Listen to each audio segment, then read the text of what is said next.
It's not a bird, it's not a plane, it's Superhero Slate. It's a weekly podcast where we talk about everything that's great, like movies, TV, superheroes.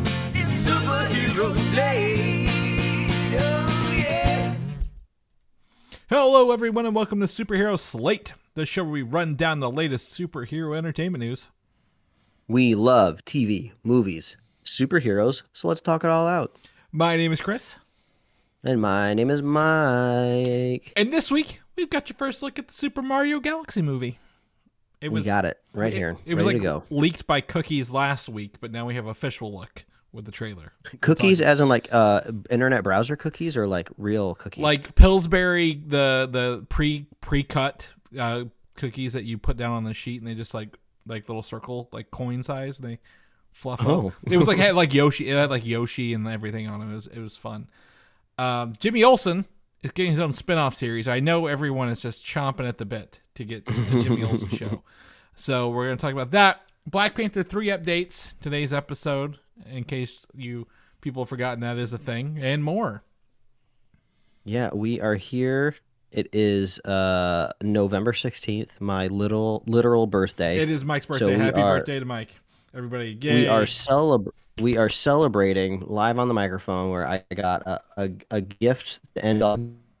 I got a pack from my wife of Ben Stiller's new soda brand called Stiller's Soda. If you didn't know, Ben Stiller now has his own brand of soda. And I guess the story behind it is he just likes soda. He's just a dude that likes it, so he made his own soda company. Now I know what you're thinking. Does this have like a gimmick? Does this have like the whole like probiotic, healthy type of soda? What's the grab here? No. What's the rub? No. I'll read some of the taglines here. It says natural soda, world's refreshingest soda, 30 calories, no fake stuff, made for soda lovers by soda lovers. That's us in a fun little font. So what I can tell from this soda is it's basically they're approaching it like they're just making their own kind of classic soda, but instead of it kind of being full sugar, like I think a full can of soda is like 120 or 150 calories or something. They have cut down some of the normal sugar cane with some stevia leaf, monk fruit, and some other stuff too. So there's a good chance I'm not going to like this just because I hate stevia sweetened things, but I have to give it a shot. Ben Stiller. How many times do celebrities come out with sodas? They're always doing like high end like liquor deals, you know? Yeah. I had all my tequila. Gins. I've so much tequila from like The Rock and like the Dos Hermanos, the guys from Breaking Bad, Mark Wahlberg. Yeah. Exactly. So yeah, when someone comes out with a soda, we got to try it. So there's 3 flavors. There's root beer, lemon lime, and Shirley Temple. So I have the Shirley Temple right here in front of me. From what I hear, this is like the best of the 3 flavors, and Ben Stiller's favorite flavor of soda, which is a Shirley Temple. So this is going to be tough comparison because I have a 7-Up Shirley Temple in my fridge like right now that I've been drinking. So I'm going to pop it here. We're going to give it a shot, see what the Stiller family holds for us. What it is. Certainly smells like a Shirley Temple. Yeah, I'm glad we're talking about a soda he's drinking on the show today, folks. Definitely, he wants you to be jelly. Okay, so the first initial sip definitely feels like a full-bodied, like soda experience. Unfortunately, still has that kind of stevia aftertaste, but definitely not as strong as other stevia sodas I've had. I think this helps. It has other sugar in it as well, so it kind of really mellows out the stevia. I could definitely drink one of these. Like if I knew what it was going into it, like if somebody gave this to me and told me like, oh, this is like a normal soda, I'd be like, no, something's weird about this. But overall, I think it's pretty good. Yeah. I think I will finish the pack because you can only get them right now. That's where do you get these at? Yeah, in person, you can only get them in New York City. Like I think they're like in select like bodegas and like trendy places to pick them up, or they're sold officially on Amazon. So my wife got me a 12. Was it 12? 3, 6, 9. Yeah, I think it was 12. of the 3 flavors, and it was like $35. Wow. Like that's not some sort of like inflated, like reseller price. They're just like, oh, the only way we can ship you soda, which is very heavy, we have to charge you $35 for 12 cans. So I kind of frame it in my mind less as like a commodity that I get at a grocery store, more like a fun thing that I get to experience. But yeah, if you got like a snacky soda-y person in your life, I feel like this would be a good gift to give them, because I could not compel myself to spend $35 on 12 cans of soda, but I feel like this would be a great gift to give somebody if this is something they're interested in. It reminds me, because one of the topics we're going to talk about is Fallout. Remember when Fallout did the tea, the Arizona teas with Amazon, and like they were shipping them through Amazon, and those things are heavy. Like you're getting 12 tall boy cans delivered to you, and I just can't imagine shipping this stuff like just standard across the country, and especially with your little cans like that. So kudos to you. And yeah, it kind of mellows out at the end of the taste too. Like you get the first initial spike of like, oh, solid soda flavor, a little bit of that stevia creeps in, which I don't like too much, but it finishes pretty clean. So yeah, I could recommend this. I mean, I know my brother, he is like a big fan of just fully sweetened stevia sodas. So I'm sure something like this would totally be up his alley. So yeah, Stiller's soda. It's got a cool can. It kind of has like, I'm sure they didn't invent this aluminum can. I'm sure they get their selection of what can they would like to pick at the canning factory, but it kind of has a slightly like vintage feel to the can, where kind of like the top lip is a little bit taller, a little protrudes a little bit more than like a standard can of soda, but it was fun. I'm glad everybody indulged me here on my birthday as I talked about soda. No, absolutely. I think it looks like a regular can. I think the design's just simplistic, because to me it looks like, if I'm going to be honest, Mike, this looks like a Tab. Like if Tab made a comeback and they were classic Tab, mind you. It looks like a Tab can. Look this up on your computer right now. The new release of Slice soda. Slice soda is almost identical branding. I almost think they got sweeped a little bit. Where I'm sure they didn't, there's no reason for them to want to copy somebody else's branding, because you want to stand out and be original. I think it's just a coincidence that Slice returned to the market just before the Stiller soda did, and it's very similar branding of like that classic font coming up at 45 degrees. A Shirley Temple slice, even. Look at that. Oh wow, I gotta look that up. Yeah, it had a cherry. Look at the healthy soda. I'm gonna go ahead. The new Slice is probiotic though, so we don't need none of that. No, I'm actually going to open my own regional soda here. I'm going to. Oh yeah, tell us. So, if anyone who is from the Midwest knows about a little drink called Big Red, you may think they only make Big Red. They occasionally make another one called Big Blue. Big Red's more like it's like a very it's a red cream soda essentially base, but a little different. Served a lot. Everyone, if you go to a White Castle, you have to have Big Red. Like that's how regional these things are with that. Big Blue's more of the cream soda. They also make other drinks. People didn't know this. I don't think Mike knew this until today, if I'm going to be honest with you. Didn't know there was a big other flavors outside of red. There's Big Red, Big Blue, Big Peach, and I also have myself a Big Pineapple right here. And it is, I'm indulging myself, Mike, because look at this. This is 320 calories in one bottle of soda, which feels like double what a normal one would be, anything else. So I'm going to really get my sugars on this episode. We don't, what's our motto, Mike, about drinks? We don't drink our calories. Oh yeah. We don't drink our calories, and here I am doing this. But we went to like the antique malls and like peddlers malls yesterday to buy some stuff, and I was at a gas station and saw the Big Pineapple, and I'm like, I gotta have a Big Pineapple along the way. But then I saved it for today because I didn't really want it yesterday. So here we are today. I'm gonna take a swig before I get into this, because I went and saw a movie this week. I won't talk a lot about it, but I went to the theaters to actually watch a movie this week. Mike, when's the last time you went to the theaters? It's honestly, it's been a minute. Fantastic Four, probably. Yeah, maybe. Okay. Well, your next one's probably coming up. It's at the end of the show. But Predator Badlands is in theaters. So I was able to go see Predator Badlands on Tuesday. I'm so jealous. Yeah. It's a fun movie. Dan Trachtenberg comes back after stealth dropping Prey as a Predator movie, coming out with Killer of Killers, and then he comes into Badlands. And Badlands follows, I think his name is Deck, who is a smaller Yautja, a predator, and he's going to essentially kill an unkillable beast that even his father's afraid of. And it's more about like, you know, how does he evolve along the way. He meets I think it's Elle Fanning. It's not Dakota Fanning. It's Elle Fanning. Along the way, who's a synth from the Wayland Yutani Corporation, which is from Alien, and learns more about this planet and learns how to really, take on larger creatures as he goes. It's fun. It's a fun little journey along the way. I gave it, like, I would say it was like a 6 or 7 out of 10, and that's not bad. But I haven't thought about this movie since I watched it, Mike. I don't know.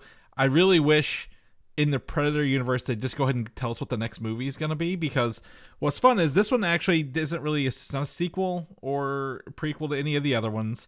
It's very standalone. So I want to know what all of Dan Trachtenberg's work is moving towards, because Prey was set in the Native American era. Killer of Killers was across 3 timelines, and then they were facing a predator on their homeland, and then at the end of that had some really fun cameos. And then this one's even I don't even in another time. I don't even know when this takes place. I just know it's in the alien future, so definitely not back in the same era as Prey. So I'd be interested to see what they're building towards, because it feels like the Predator universe is really firing on all cylinders. It doesn't feel like it's a it is a franchise, but it doesn't feel like an Avengers or a DC franchise. It's not like each movie is going towards something, but there has to be an ultimate payoff here. And is it an Alien and Predator crossover? Is it like a good one finally that they're trying to get at? Maybe only I think it was just this last week or so. We have it later in the show notes, but Yes. yeah, it seems like the Alien universe is still up for development, which is great. Yeah. So I think it's fun. I think if you are looking to go to the movies, this isn't like a must see in theaters. I don't think the theater experience gave me anything that I need to go see it for, but it was a good time, and I'm glad I did see it. So for those who this will probably be a good streaming watch beginning of the year when it lands on Hulu with that. Let's go and get into our news. Let's do it. Let's celebrate Mike's birthday with a trailer for Toy Story 5, Mike. The gift that keeps on giving. So this is like I guess a teaser trailer for the upcoming Toy Story 5, where the toys, as we've been told, will be facing off against the evil tablet Lilypad. So this is more of a toys versus technology. Feels about 15 years too late, based on the tablets coming out, but I'm excited. Toy Story never doesn't seem like we asked ourselves. I think when 4 came out, like why are they making 4? We both watched like it's a pretty good movie.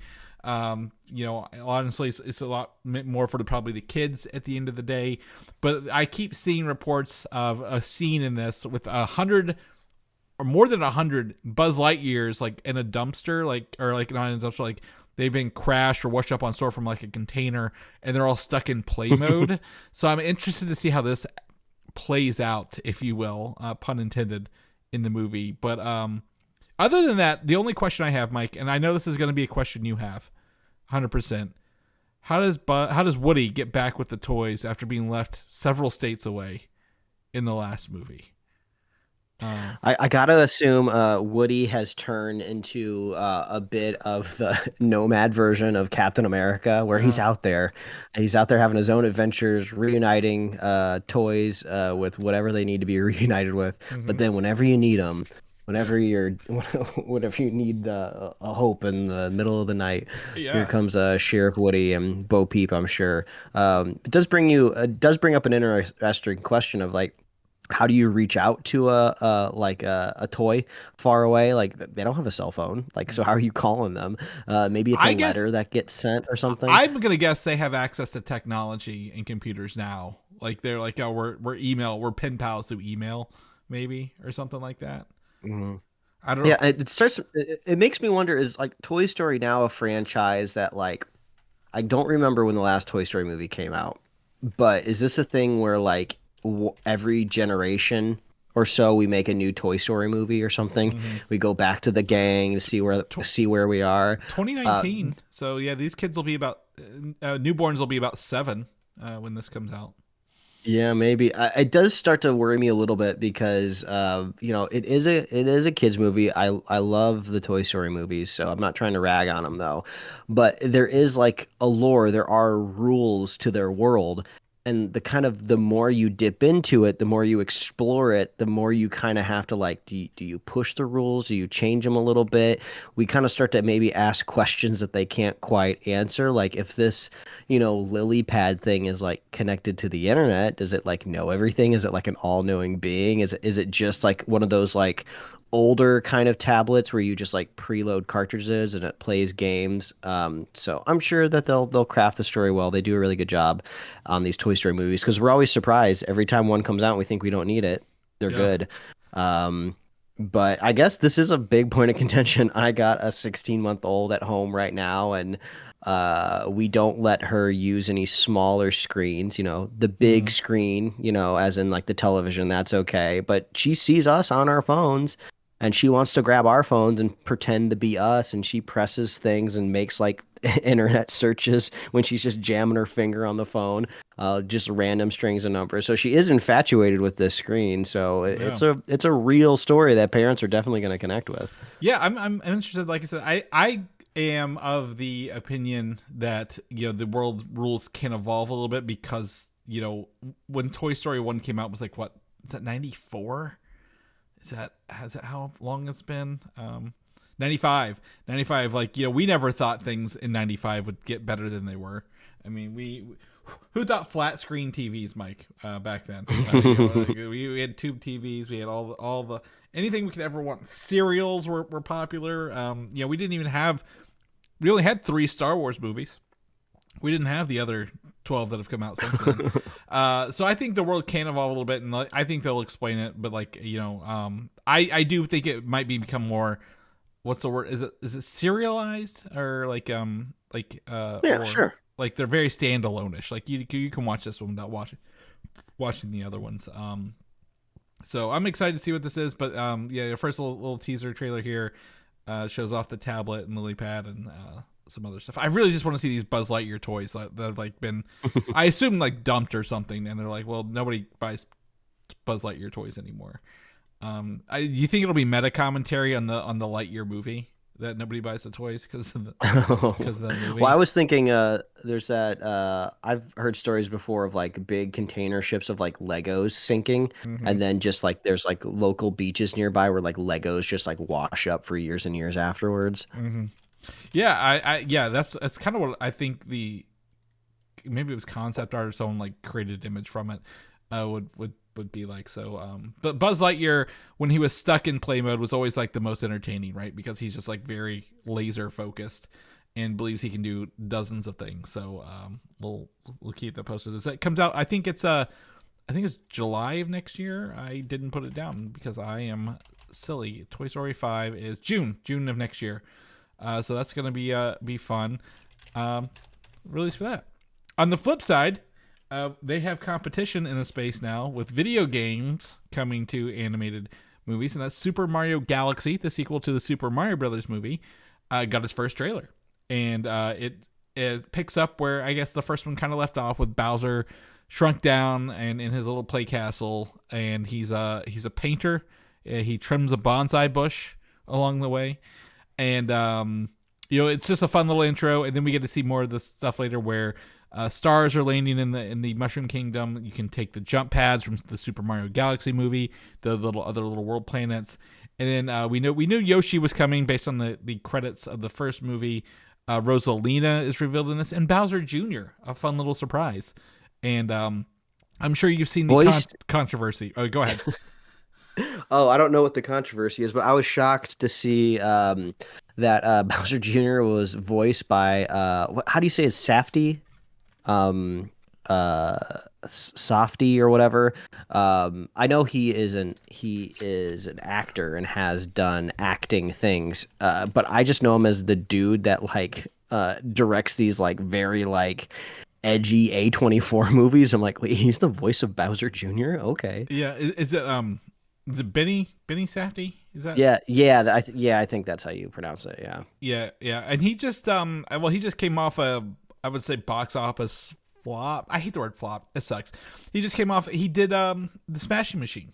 This Yeah, year. he directed it, and then he wrote also it. did Uncut Gems, I believe. Yeah. But Both of those, he was in what was the Atom Bomb movie? Oppenheimer. I think he was in that too. So Yeah. I'm really curious how he got the role for Bowser. It seems like a layup for like a very like famous actor, to be a Bowser Jr. But all right, I mean, I'm sure he's a Mario fan. Yeah, who isn't? I just pulled it up. Movies I know he's been in include Licorice Pizza, Oppenheimer, Happy Gilmore 2, and he was in Obi-Wan Kenobi the show. So okay.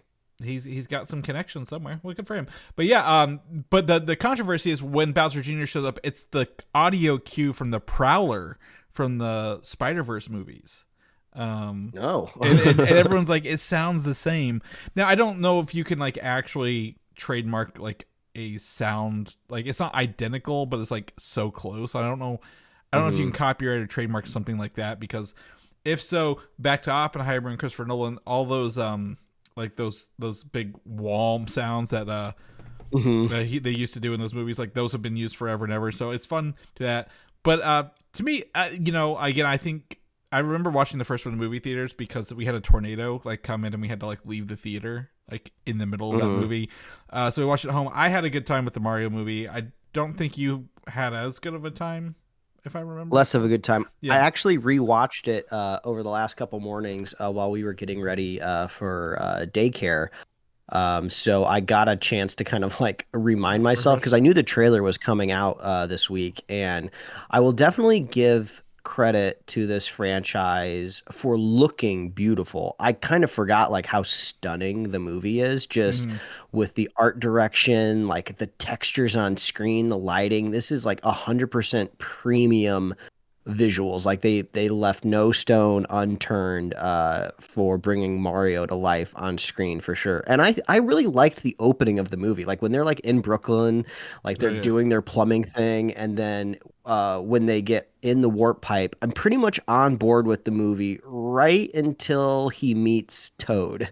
Like I like Keegan-Michael Key, but I don't know, like the voice modulation and the characterization of Toad, I'm just like, okay. And then like once he kind of meets the princess and they go off on their journey, everything just feels like people got their hands involved, and they're just like, we got to make this younger, we got to make it hipper, put in all of the needle drop songs. Well, the songs, I will say the songs are like, again, that's a flaw I hold against James Gunn, and I will hold it here. Like, but we also know that they actually recorded actual music for those, and they replaced it, right? Yeah.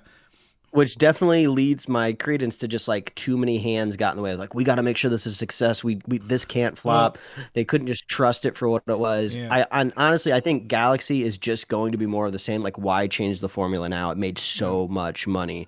So I think I'll watch Galaxy, but I don't know if I'll go out of my way to go to a theater. I'm gonna go watch it. We're a big Mario house here. We play the games, and we have most. I think we have most of them. In Galaxy 2 just re-released on the Nintendo Switch. As a little pairing as well. And I actually missed the Galaxy. I played briefly the Galaxy in passing at like someone else's house, but like I never actually had it myself. So I'm excited to watch Galaxy.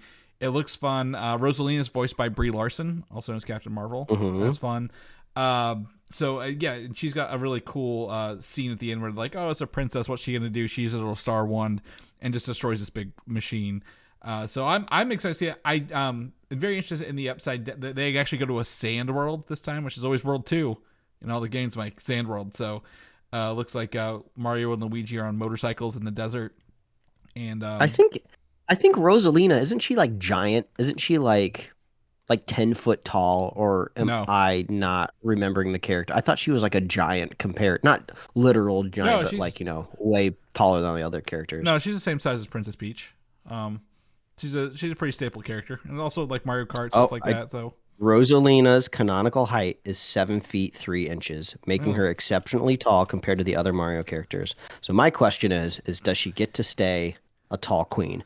Yeah. So I'll be excited to see that. Tall, yes, but not monstrous. 7 foot doesn't feel monstrous, but depending on She's 6 inches taller than Shaq, Yeah. according to this graphic I just pulled up on Google Images. Yeah, I remember she has like the little stars and like that first star and like the first movies in like the trap cage, and he's very like dark humorous. He's like, "What, we're gonna die" or something like that. Like so I'm excited to see more of those things, and the stars and like the little planets look fun to me. So check out the trailer here, and you can see that little teaser trailer. And we'll probably get more later. I still want to see more Yoshi. Didn't get a lot of Yoshi in this. I don't think we got any Yoshi in this actually. But this we know he's coming, and Yoshi's one of my favorite characters in any video game by far. So April of next year, right in time for more tornadoes, Mike. So I probably won't get to see this in theaters either. On the flip side, Nintendo's moving forward with another property, a very precious property getting a live action treatment, The Legend of Zelda. Leaked set videos show actress Bo Bragason as Zelda and Benjamin Evan Ainsworth as Link, filming scenes with also Dichen Lachman, who you might know from Severance and Agents of S.H.I.E.L.D. So you can check out this video clip as long as it's still up. They are filming this in New Zealand, and you get to see them in their outfits and, I guess what they kind of look like on set here. The green character who's off to the right is Link, obviously, in the blue in Zelda. And they think Dichen Lachman is Impa as well. Yeah, it's I mean, I'm not a Zelda expert. I've played some of the newer ones on Switch somewhat recently, but I mean, the costuming on Zelda in this video is very reminiscent, I feel like, of those Breath of the Wild universe games. So I don't know if they're leaning into that. I think it would probably behoove them maybe to kind of create an original Zelda story so nobody is like directly comparing it to any specific game. But I mean, Zelda is like the iconic kind of like hero's journey type of story. So I don't think it's going to be hard to spin up something original that references lots of other like characters in the games. I mean, that's what literally the games do every time. They reinvent themselves. They restart it from the beginning. And they also have like different branching timelines now in the Zelda universe. The cartoon styles always kind of changes as well. So yeah, there's plenty to do in here, and I'd love to see it. Like I agree with you. I would love to see them, just craft a good story that has Zelda and Link in it along the way, because it is fun. I have my original Legend of Zelda gold cartridge in my original Nintendo that I've had since I was a kid, and I don't think the save battery works anymore or worked much as when I was younger, but I remember just spending hours on that game playing and not really getting anywhere because we didn't have the internet, but I would know how to beat the enemies and how to where some of the power-ups were, some of the secrets you learn more and more as you played. So I'm not, after the first one, I'm not as precious on the Legend of Zelda. I've not played any really in a lot of time, but I really want this to be successful, Mike, and you probably do as well. So but May 7th 2027, so they are filming now, and they will have some time to get this polished and do it. The only time I ever remember, when I think of Legend of Zelda live action, do you remember the time IGN did that like fake trailer, like the April Fools back in the day? Yep. So I was like, man, every time I look this up, I'm like, I'm probably gonna get that link again, but this is fun. Speaking of video games with live action adaptations, this one that we enjoy, Fallout Season 2 trailer was released, not just a teaser, a full trailer. This features New Vegas, including, I guess, not zombie, but like ghoul, Elvis impersonators, rad roaches, death claws, like all sorts of things you would see in the Fallout games are finally coming to life here in Season 2. I think maybe the success of the first season increase the budget here. Macaulay Culkin's making an appearance at one point in this show. They've got I forget the buddy's name, the guy who essentially got ghoulified and now he has like teeth on his body as like a sidekick. So this is fun. I'm excited for this. This comes out December 17th. We're a month away tomorrow. I'm very excited, Mike. You still feeling the energy out of it? I need to rewatch the last episode because we were relatively new parents when we were wrapping the last season of Fallout, and I fell asleep during the last episode because I couldn't quite stay awake.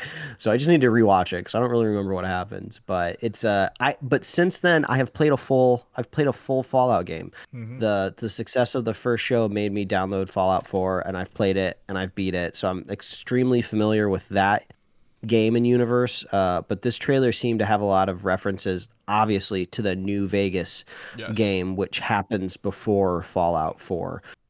So yeah, I'm very familiar with the universe now. The rad roaches, the rad scorpions, the death claws, they're all in my wheelhouse now. So I think either rewatching the first season or watching the second season is going to be definitely a different experience than the first time I saw it. Yeah, and I think also we were kind of I don't know, like maybe on the fence with some of these live action adaptations back then, right? You know, we had a good one with One Piece. Fallout was kind of risky, but it delivered really, really well. And I love all the promotions they did with it. We've talked about that, and I talked about the tease earlier and things like that. So I'm excited to see this, and it just looks fun. It just looks like a good time. Didn't she say was fudging? Shut your fudging mouth or something like that at the end of the trailer. I was like, oh, we're gonna get some of those little quirkiness out of I can't think of the actress's name or what her name was in this. I think it's Perning, something. Yeah, Perning, L Purnell, L Purnell.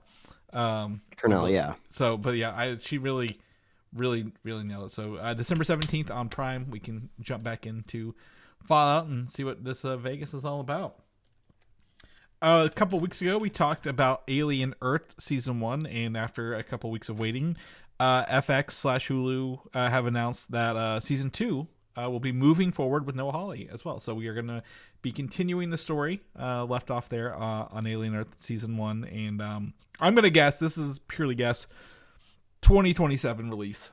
I don't think they're going to be able to film anything and get it done in a year, but I was really hopeful when I was watching Predator Badlands that I might see some of these other aliens on this planet we were watching, like because the synths were there to gather resources, and we knew, or gather species for Weyland-Yutani, and I thought it would be a parallel to Alien Earth.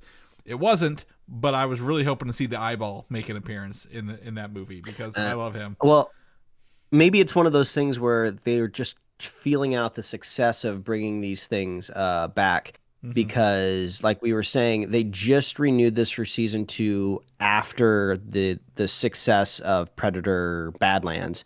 So it seems like they were kind of waiting to see, like, okay, is the appetite here to really kind of lean into these two franchises again and possibly cross them over? Because you can obviously see an alternate timeline where Badlands was just a flop. Nobody liked it. The critics hated it, and the audience says boo. Like, oh yeah, they're gonna rethink about, like, oh, do we want to bring Alien Earth back? Because it seems like I had such a good time with it. Like, why not announce its renewal like right after the season finale? I don't know. Maybe it's cost. It seems like an expensive show at the end of the day. Maybe because Alien Romulus did really well, the movie that they released as well. So like Alien is firing off, Predator is firing off. So I don't know. I don't know if I subscribe to, like, maybe they're waiting to see, but maybe they're making the game plan to connect them in the background, and that's what they were waiting on. Like, how do we get Alien Earth, or not just an Alien Earth, this Aliens and Predator together? Noah, you take the TV. Dan, you take the movies, and we'll all make it work down the road. I don't hate it, because imagine like an Alien Earth like season like 3 or something like that, and like there's a predator that like comes to Earth. That'd be so cool. Well, yeah. The predators, because they've been to Earth, they know, like, hey, and they, like, maybe one of the specimens is like one of the most, a prize, like the eyeballs, maybe the prize hunter or something, hunted or something like that. So I don't know. I'd love to see some other, but Alien Earth Season 2 confirmed. Hopefully, again, I think you're a little warmer on it than I was at the end, but hopefully they can, now they have a Season 2, they can pull it out and give us a little better, I guess, some more time with those quote unquote children characters and let them breathe. But we're gonna stay in space for a second because we got some Star Trek news. Jonathan Goldstein and John Francis Daley, who both wrote the new Spider-Man movies, Dungeons and Dragons, are going to create new Star Trek films for Paramount Skydance, and they will write, direct, and produce the first one. at least. I think this is a great grab. What do you think? Yeah, I mean, it seems like because all the reports around town is that like Skydance is basically kicking the doors down of Paramount and like ditching executives and like creative leads, and it's like, oh, this is our company and our IPs now. So I mean, I guess if this is like a hostile takeover, I mean, this makes sense. Star Trek is one of the biggest IPs that they have. Probably even though it's not an equivalent, it's like their equivalent of Star Wars. Mm-hmm. You know, totally different IPs and brands, right? Different storytelling different motifs in both. Because like Star Trek was originally a TV show, Star Wars was a movie. Now they've both kind of dipped toes in each other's like, there's Star Trek movies, Star Wars shows.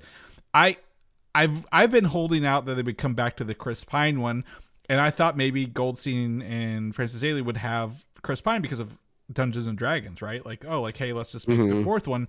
But this will not be connected to previous movies or TV shows. It looks like they're looking for a fresh start to do this Star Trek iteration. Yeah, but I think that makes sense. But all the shows have been, as far as I've heard, most of the shows have been firing off really well on Paramount Plus. So I don't watch them. They're not. We're not Trekkies. I think, Mike. I think it's safe enough to say that for us.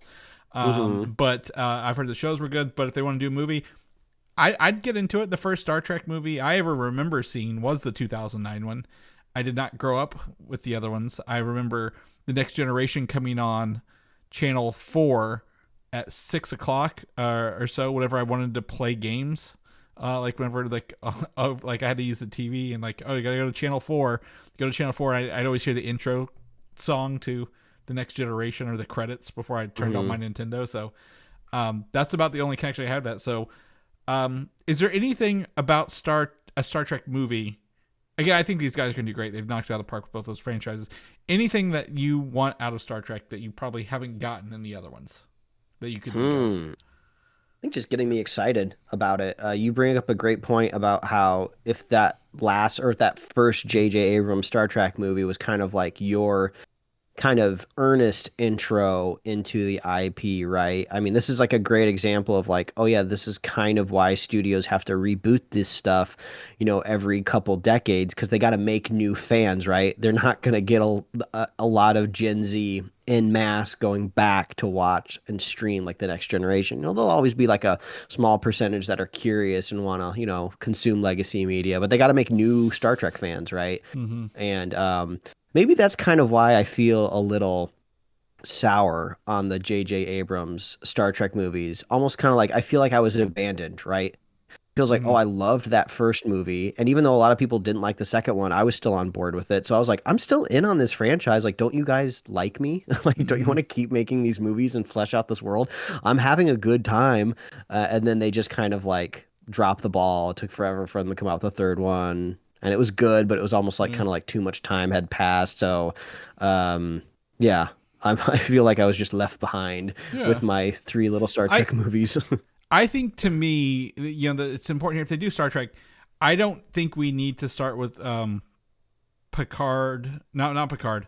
The first two, Spock and I can't think of his name again. William Shatner. William Shatner's character. We don't need to redo those guys. We've already redone those guys.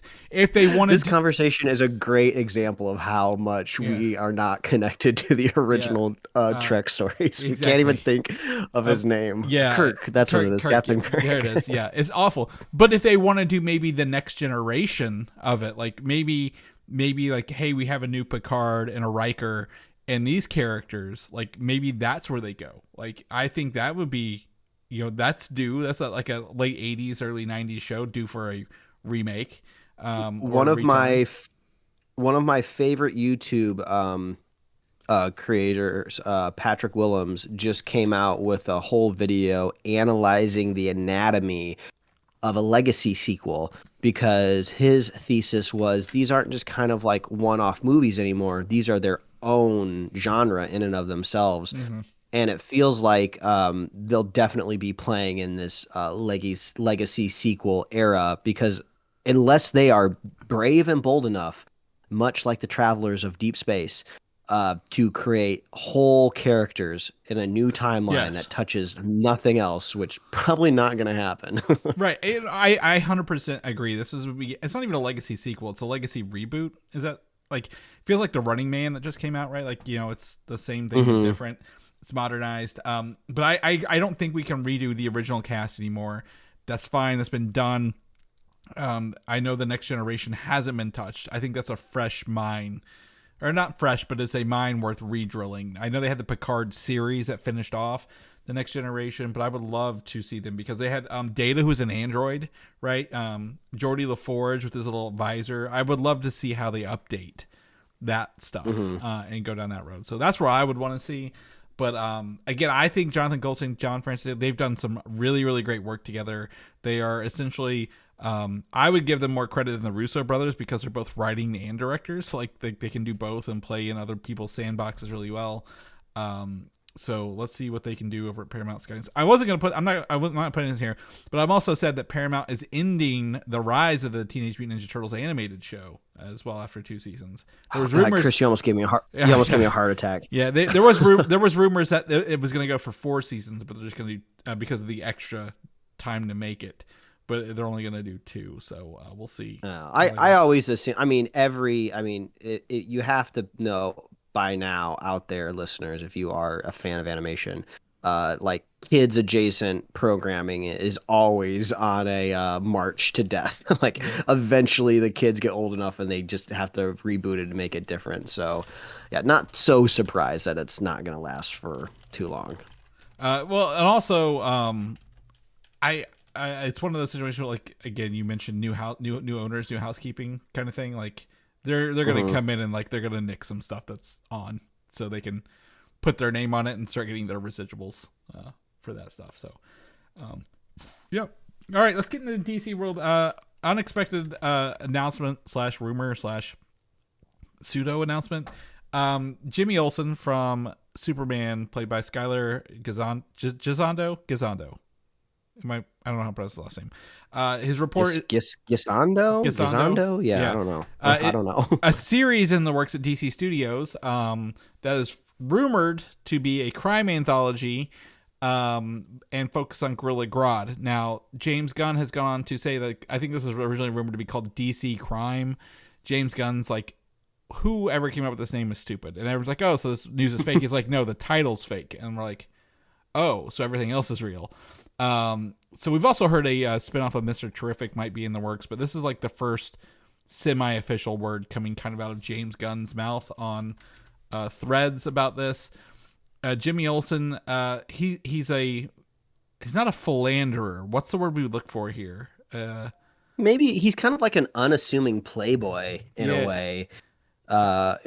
Which is funny. I love the actor. I love Skylar Gisondo, if that's how we're saying his last name. Anything he's ever been in, he's always been a joy to watch.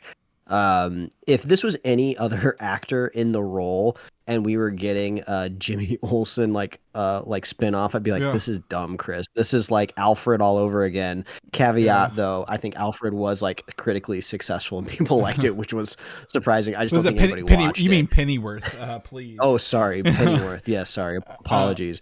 But like, I like this actor so much. Like, I'll just if he's getting work, I'll go check it out. I think James Gunn set up the perfect Jimmy Olsen. That's not just, hey, I'm Superman's buddy and I'm here to do all the extra work that you don't want to do. Like he had his own agency. He is like I said, an unassuming playboy, or like I don't even know if he knows he's a playboy. He seems kind of awkward about it a little bit. Like he is like very unassuming. So I imagine that will play a role in this. But like I want to I'm interested to see how he works, right? Rather than actually like in the movie where he just happened to be having a fling with Lex Luthor's girlfriend at the time. So I want to see kind of how he works and how this all sets up for him. But I've got no problem with it. I wish it was the Mr. Terrific show we were getting announced, quote unquote announced. I'm gonna put quotes around this because it's not really announced, but like I guess this is fine. And do you think Gorilla Grodd is like, why do we have Gorilla Grodd as the villain here? Is that, do you think that's he's a Flash villain, so I'm interested to see why he's in here. But I think you just I think you just need some big things to put on the poster and in the trailer. I mean, maybe Mr. Terrific shows up in the Jimmy Olsen show. I mean, Yeah. they have to know that this is going to be a tougher sale to the broader audience, Hmm. right? I mean, Peacemaker, you got John Cena on the poster. He's got a big chrome helmet that, Yeah. that is gauging a little bit of interest, even if you have no idea who he is. But like Jimmy Olsen, I mean, the thing I really didn't, the big sore point I had in the Superman movie was kind of all the idealized, like journalistic stuff that just is not based in reality anymore. Yeah. So hopefully the show's not going to be too much like that. It's like, oh, Jimmy's going to get the scoop and good is Yeah. going to prevail. I don't know, but Yeah. if it's about like maybe a science lab and Gorilla Grodd, there could be some fun there. Well, it could be maybe he's finding all this other crime, and then you come to find out Gorilla Grodd is right. Like he's like a telepathic kind of gorilla, right? Like he's not like just a talking gorilla. So like maybe he uncovers something bigger. But like, what does Jimmy Olsen do against a Gorilla Grodd at the end of the day? Like what does he do? I don't know. He calls his best friend Clark. That's what he does. Yeah, he's gonna put the moves on him. Is that the kind of show we're getting here? But like it's just interesting. But if this comes to fruition, do you think this is James Gunn? Do you think James Gunn will write this show? That's the question I had. Like, is he going to inject himself to write this show because he thinks he believes in it so much, or do you think that this will be a project handed off to maybe more comedy writers, or like? Well, we don't have it here in the notes, but they did announce a V for Vendetta series that him and Safran are going to executive produce. So it's really hard to tell with these creators, right? Because a lot of the times when you see like executive producer, you just think like, oh, they're just going to be like overseeing it. They'll read some scripts, apply some notes, maybe point in a general direction of where they want the franchise to go. But like, I feel like Gunn, he's like, oh, don't let me get too close, or I'll like rewrite your entire pilot or something like that. He only writes for characters he's touched. He's not doing Supergirl. Right, he's not doing Clayface, so like, but because he wrote this character, cast this character a lot like Peacemaker, I feel like he's gonna want to do it.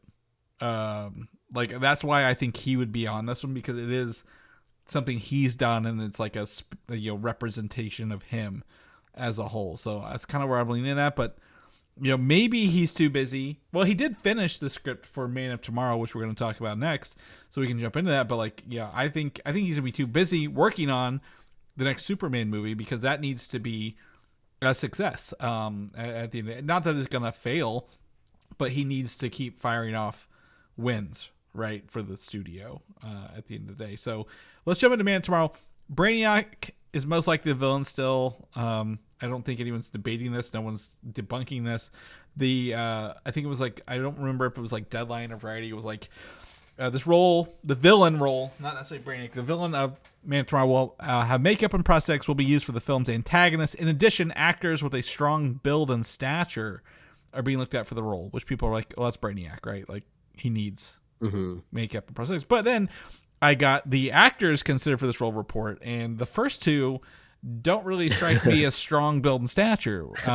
It would be hilarious to imagine them like going to the gym specifically for this role, though. Well, so the first one's David Hyde Pierce, I believe, I think he would have the voice and the mannerisms for a villain. I have no qualms with him. I don't know if he'd physically like do the part, but the next one's Wallace Shawn. Who is not very tall, not a very big man at all. Most known for voicing Rex in Toy Story, and also being, I don't remember his name in The Princess Bride, but the villain in that. I have him here for Young Sheldon, for those people who may have been watching Young Sheldon. That's his most recent project. And then actor Claes Bang, who I have no idea, but he was in Dracula recently. And I'm like, he probably fits the role visually for Brainiac more than the other two. He looks like he could fill it out a little bit more, but also like, great that they are, going the more practical route. But I mean, Thanos was very successful visually. You know, I wouldn't be mad if they went that direction and they put David Hyde Pierce like, you know, facial performance in it. Because I love me some Niles Crane. So if he and he's kind of like dropped off like the film. I think he's doing a lot of theater recently.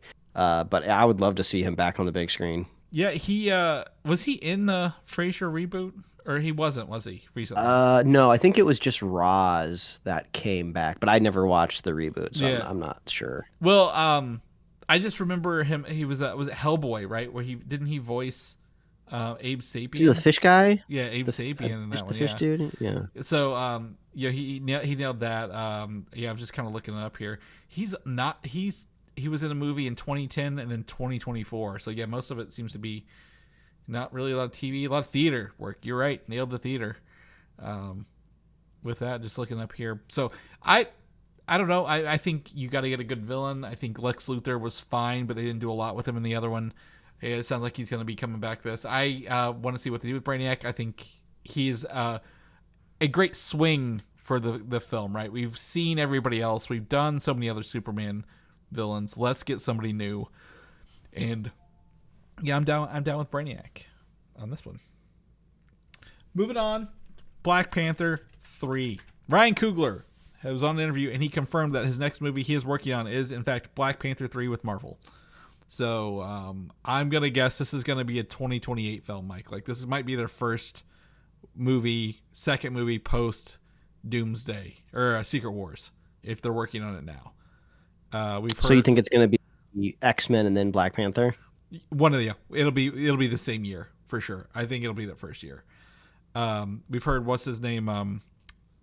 Oh my gosh, I can't think it. I'm having a day with names. The guy who was just in Gladiator 2 as a villain, Training Day, Denzel Washington, said he had a part for him. Right? Remember when he was doing the rounds for Gladiator? He was like, "Yeah, I got a part in Black Panther 3." There's a production company, Shell Productions, start for these when they start working on them. The production list assumes the title will be Black Panther: Shadows of Wakanda, which is a fun name. I don't have any issues with that name, but a lot of those are probably scraped from like social media and not always correct for these production names. I've heard through the grapevine rumors on here that the next Black Panther, there will be another male Black Panther in the future. I don't know if they mean in Secret Wars as like an alternate version or the aged up son of T'Challa. So, or what it could be, this Black Panther 3 could lean into, again, the aged up son of T'Challa. I don't know, but I believe this will be, if I had a theory, Mike, this will be the last Black Panther movie for a while. I think they're going to try to wrap up a trilogy here. Maybe. I mean, it's crazy how kind of Ryan Coogler has redefined his career, like in so many different directions. He kind of started off as like this little indie movie director, wasn't it? Like Fruitvale Station, I think. And then he goes to these like big blockbuster movies, and then he just like kind of crushed it with Sinners. And he went on like this whole like media tour of like talking about his like love for like IMAX screens and cameras and stuff like that. So it'd be fun to see what he does coming back to this world. Yeah, really, he's only got 5 movies under his belt. Fruitvale Station, Creed was the one you were thinking about. I think after that, Black Panther, Wakanda Forever, and Sinners. Against him, I will say one thing. Against him, he was a producer on Space Jam: A New Legacy, and that movie offends me to this day. Still, no, I'm kidding. But anyway, like I think it'd be. I think they need to go out on a strong note. I think we are well. I mean, again, no one can replace Chadwick Boseman for playing T'Challa, but I think they need to move the legacy forward and kind of not start fresh, but you know what I'm saying. Like it's not like dishonor him, but like it's okay. People pass, they die. We can continue on and not always have to worry about that the whole way through. So, I think that's the way to do it for Black Panther 3. And I think this movie, so I think 2028, if we get 3 movies, I don't think we're going to get 3 Marvel movies in a year. But it'll be X-Men, Black Panther 3, and then the next movie we're going to talk about is probably the year after, and that is Doctor Strange 3. And the movie, as reports are, is in active development with Benedict Cumberbatch having a much larger role, and he's involved in the search for the writer and director this time. And I think it's nothing against the first two, but I think the first one's good. Second one I really enjoy, Mike. I know you enjoyed the second one as well. But like the rumor is that Benedict Cumberbatch, he wants Sam Mendes from like James Bond's movie to join if he's available. It seems like they're really trying to set themselves up with success here post Secret Wars if this is truly after that film. Which does that lead credence to Doctor Strange surviving these two Avengers movies? Because I feel like we're definitely going to lose a couple people. Yeah, right. I think you he's can't safe. make an Avengers movie of that level without killing some people off.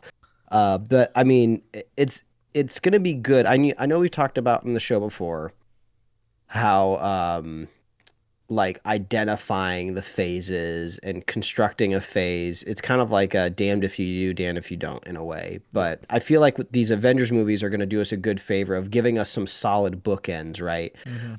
Because honestly, like we talk about this stuff every week on this show, and even from my point of view and I guess knowledge of all of these things, I couldn't even really tell you exactly where the phases start and end between Endgame and Doomsday. It just seems like they just threw a bunch of stuff at the wall and to just see what would stick in that era. Some stuff stuck, some stuff didn't. Well, they had a plan, and I don't think TV shows were in that plan. They had Disney Plus launch and a pandemic all really, for lack of a better phrase, fuck this up. Like they really, like it literally, that ship got turned 180 degrees, like off the trajectory of Endgame and even Spider-Man No Way Home. Everything got real wonky, real fast, and they haven't.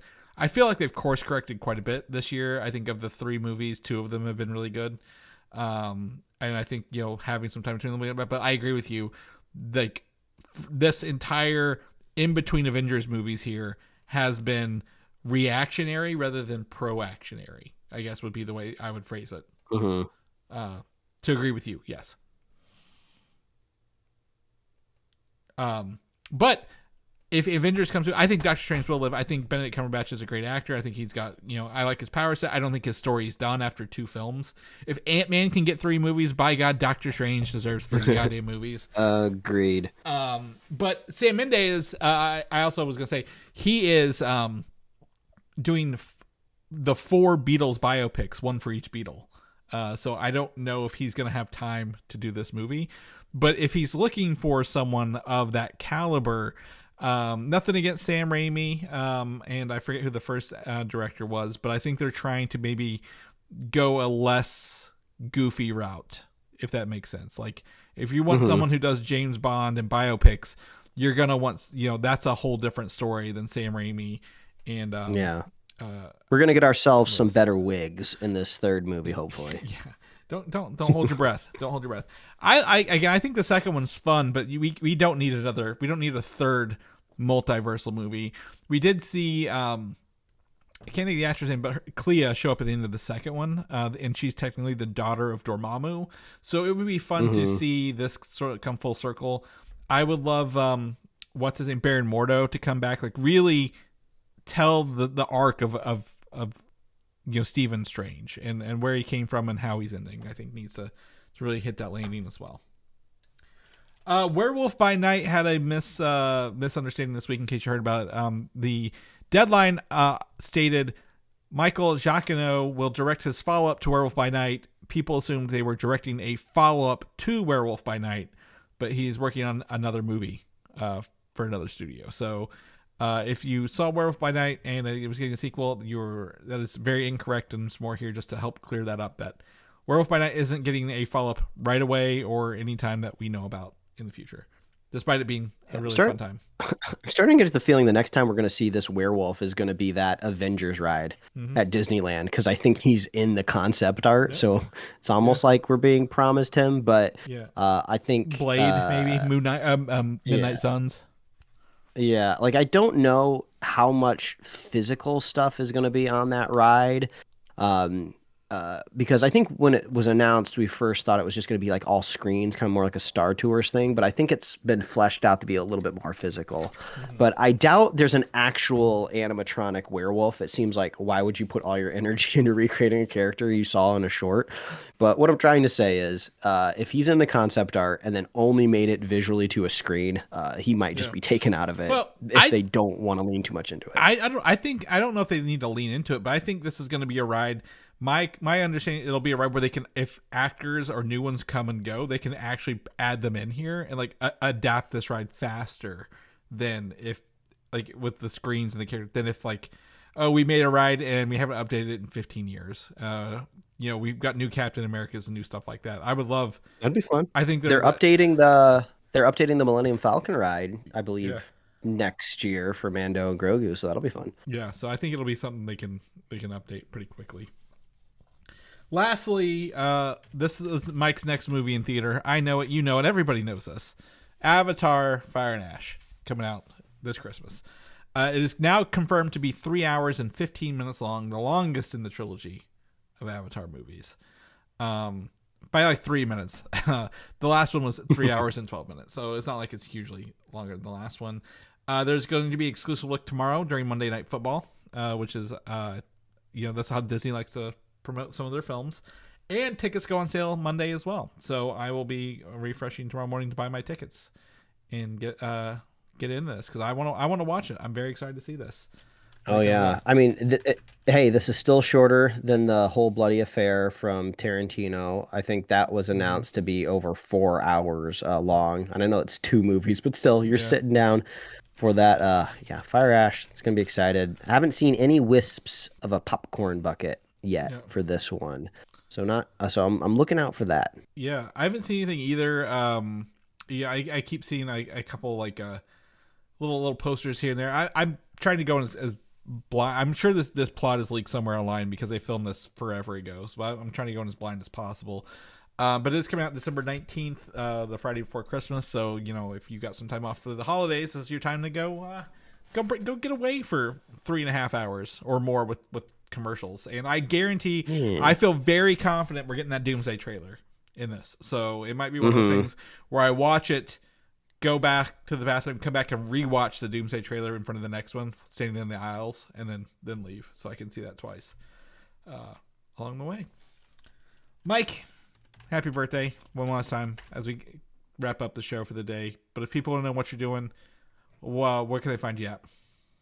Oh, they can read my webcomics at pickledcomics.com and liferewardsrisk.com. Chris, if people want to catch up with you, where can they find you? You can find me on Instagram, Valdan87, Valdan, or video games of the same name.